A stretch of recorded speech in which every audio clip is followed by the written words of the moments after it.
yesterday. I really appreciate that.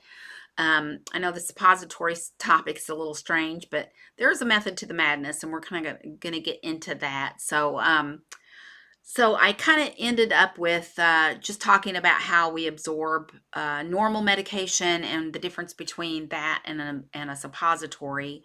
So just to recap that, normally when we take something orally or by mouth, it goes through your stomach and has to be passed through the liver. That's called first pass metabolism.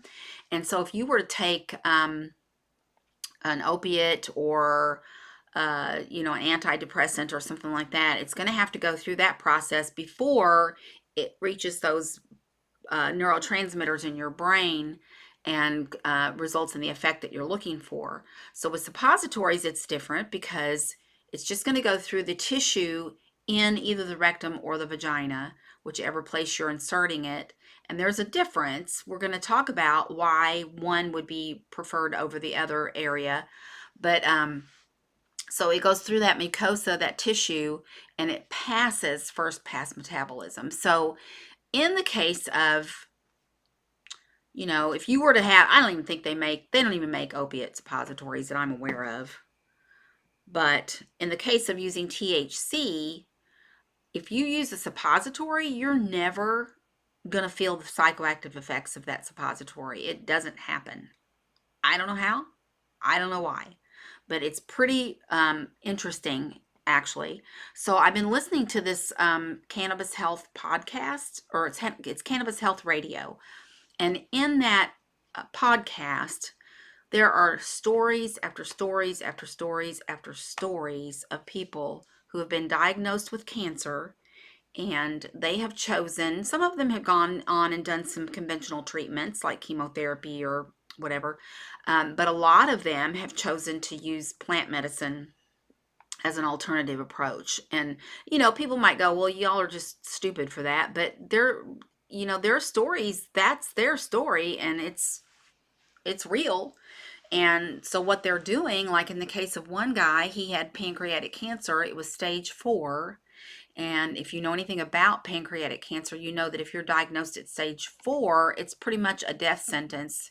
You might probably just need to go ahead and start making arrangements because you're not going to survive that. Well, this guy did a couple of rounds of chemotherapy. The side effects were terrible. He didn't want to do it, so he opted to go with cannabis. And so he used suppositories that had 1 gram of THC in them. Now, anybody that could even inhale or eat a gram of THC a day would be zombified. But in the case of a suppository, you don't feel the psychoactive effects. And we already know that THC is meant to be used in our system because we have an endocannabinoid system. And so this guy is in complete remission of his stage 4 pancreatic cancer after using a gram of THC via rectal suppository 2 times a day. Now, I don't know how long he did that. I don't remember if they went into those details or not, but I was listening to this and I'm like, really? Is this for real? I mean, what else can suppositories do? Um, so I started looking more into it. Now, there's a few drawbacks to using suppositories, obviously. One is they can be really messy. You have to lay down after you insert one to keep it in there so it's allowed to melt, and then the medicine goes into your system. And you need to make sure that you insert them correctly, which that's kind of a no-brainer. Um, But also in the area of, like, say, the vagina, it's kind of a sensitive area. So you just got to be careful. You don't want any irritation or infection to develop. So that's kind of the only downside to using suppositories.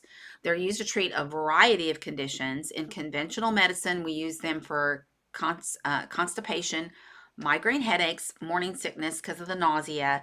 And then, like I had mentioned yesterday, in the case of an infant with a high fever that can't take an oral acetaminophen, you can do an acetaminophen suppository for that.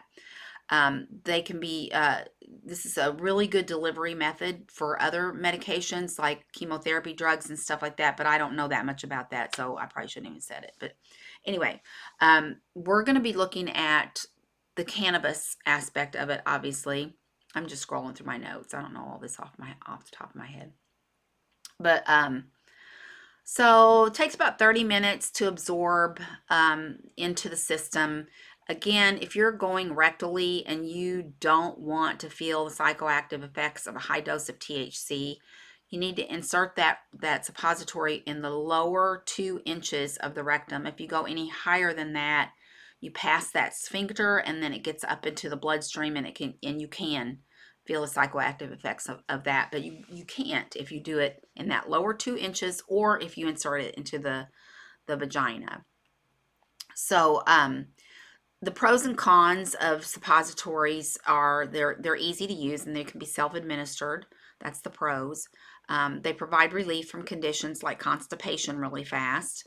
They bypass that digestive system, so they can be used for conditions like nausea or headaches, and they're relatively inexpensive if you're doing a conventional route. Now, I don't know about cannabis suppositories because we can't find them around here, so I don't know how much they cost, but there are other websites that have them, but you can't get them unless you're traveling and carry them home with you. So, but they can also be stored at room temperature.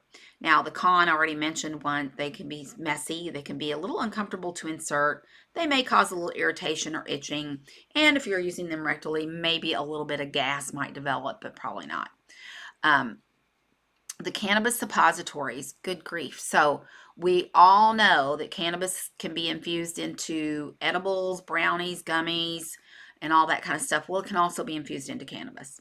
So the difference, obviously, is that you've got a suppository that has THC and or CBD or CBDA or CBN or CBG ingredients like that in it.